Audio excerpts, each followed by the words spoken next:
doing missionary work in Macon. Mm. You know, he's buried down there in Cedar Grove Cemetery close to his congregation. Okay. Now, I had to keep up my speed for my demise. And I lived in several places up here on the hill. For instance, I lived on Hickman Road, up here on Montgomery Street. Also lived across a couple of streets over on Mount Auburn Street before this became my final resting place in 1908. Okay. Now, I have to tell you, I lay my head and kick my feet up right down there up under that tree. All right. All That's right. my resting place right there next to my niece and her son. Okay.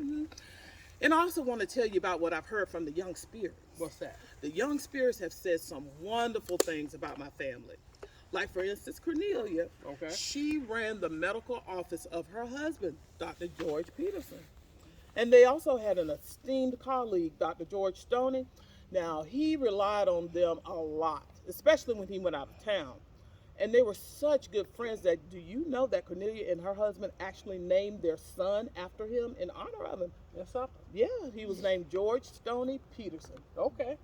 And I also heard from the young spirits that their daughter Sarah, who is named in honor of me, ran a nursery school at the house on Mount Auburn Street. And that's something. And that is something. So I'm so proud of my family. But enough about me and my family. What about you? Now refresh my memory. What have you been doing, Reverend Walker? And did you ever achieve your dream of running a high school? There's this spirit again.